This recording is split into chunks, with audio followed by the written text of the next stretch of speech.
ಅದೇ ಈಗ ಮುಖ್ಯಮಂತ್ರಿಗಳು ಇವತ್ತು ಕೊಪ್ಪಳಕ್ಕೆ ಹೋಗಿದ್ದಾರೆ. ಕೊಪ್ಪಳದಿಂದ ಬಂದ ನಂತರ ಬಹುಶಃ ಅವರು ಅಧಿಕಾರಿಗಳ ಜೊತೆ ಮಾತಾಡಿ ಎಲ್ಲ ಜಿಲ್ಲೆಗಳ ಮಾಹಿತಿಗಳನ್ನು ತಗೊಂಡು, ಈಗ ಒಂದೊಂದು ಜಿಲ್ಲೆಯಲ್ಲಿ ಒಂದೊಂದು ಪರ್ಸೆಂಟೇಜ್ ಆಗಿದೆ. ಕೆಲವು ಕಡೆ 70 ಆಗಿದೆ, ಕೆಲವು ಕಡೆ 50 ಆಗಿದೆ, ಕೆಲವು ಕಡೆ ಇನ್ನೂ 80 ಇನ್ನೇನು ಹತ್ತಿರದಲ್ಲಿ ಮುಗಿಸೋ ಪರಿಸ್ಥಿತಿಯಲ್ಲಿದ್ದಾರೆ. ಈ ರೀತಿ ಎಂಟೈರ್ ಸ್ಟೇಟಲ್ಲಿ ಒಂದು 20-25% ಕಡಿಮೆ ಇದೆ ಇನ್ನು, ಅಂದರೆ 80% 70% ಆಗಿದೆ ಇಡೀ ಸ್ಟೇಟ್ದು ಆ್ಯಾವ್ರೇಜ್ ತೊಗೊಂಡ್ರೆ. ನಿಜ ಅದರಲ್ಲಿ ಕೆಲವು ಕಡೆ ಗೊಂದಲನೂ ಆಗಿರ್ತಕ್ಕಂಥದ್ದು, ಟೆಕ್ನಿಕಲ್ ಗೊಂದಲ ಆಗಿದೆ ಅಥವಾ ಎನ್ಯೂಮರೇಟರ್ ಗೊಂದಲ ಆಗಿದೆ. ಇದೆಲ್ಲ ಮುಗಿಸ್ಬೇಕು, 100% ಮುಗಿಸ್ಬೇಕು. ನಾವು 7ನೇ ತಾರೀಕು ಲಾಸ್ಟ್ ಡೇಟ್ ಕೊಟ್ಟಿದ್ದರು ಸರ್ಕಾರ. ಮತ್ತೆ ಎಕ್ಸ್ಟೆಂಡ್ ಮಾಡೋದಕ್ಕೆ ಮುಖ್ಯಮಂತ್ರಿಗಳು ತೀರ್ಮಾನ ತಗೋಬೇಕು. ಡಿ.ಕೆ. ಶಿವಕುಮಾರ್ ಅವರು ಹೇಳಿದ ಬಹಳಷ್ಟು ಕ್ವಶ್ಚನ್ಗಳ ತೀರಾ ಪರ್ಸನಲ್ ಇದೆ,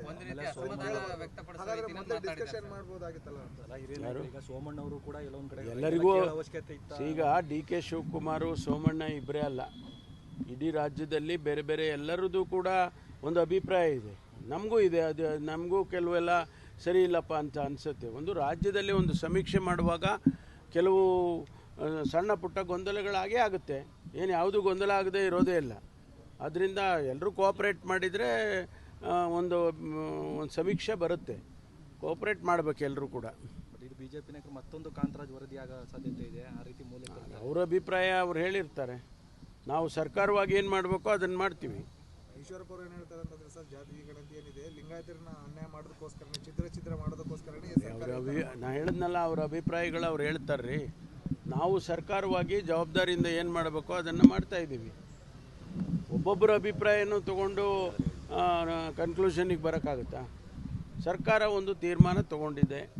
ಯಾವ ಸಾಧಕ ಬಾಧಕಗಳನ್ನೆಲ್ಲ ಅಧ್ಯಯನ ಮಾಡಿ ಹಿಂದಿನ ಸಮೀಕ್ಷೆಗಳನ್ನು ಕೂಡ ನಾವು ಗಮನದಲ್ಲಿಟ್ಕೊಂಡು ಅದನ್ನು ಮಾಡಿ ಇವತ್ತು ಹೆಚ್ಚು ಕಡಿಮೆ ಈಗ ತಾವೇ ಹೇಳ್ದಂಗೆ ಇನ್ನು 80% ಆಗಿದೆ. ಇನ್ನೊಂದು 20-25%ಗೆ ಒಂದು 4 ದಿವಸ ಎಕ್ಸ್ಟೆನ್ಷನ್ ಮಾಡಿದರೆ ಕೂಡ ಅದು ಮುಗಿದೋಗುತ್ತೆ. ಗ್ರೇಟರ್ ತುಮಕೂರಲ್ಲಿ ಬಂತು ಸರ್, ಅದೇನೋ ಚರ್ಚೆ ಇತ್ತ? ಇಲ್ಲಲ್ಲ, ಎಲ್ಲಿದೆ ಗ್ರೇಟರ್ ತುಮಕೂರು ಚರ್ಚೆ? ಇಲ್ಲ, ನಾವು ಬೆಂಗಳೂರಿನ ಗ್ರೇಟರ್ ಬ್ಯಾಂಗ್ಳೂರು ತುಮಕೂರು ತನಕ ಮಾಡೋ ಬದಲು ತುಮಕೂರನ್ನೇ ಗ್ರೇಟರ್ ಮಾಡಿ ಅಂತ ಹೇಳಿದ್ದ ಅಷ್ಟೇ. ಅದು ಮಾಡ್ತಾ ಇದ್ದೀವಿ. ಸರ್, ಗೊಂದಲ ಅಂತ ಈಗ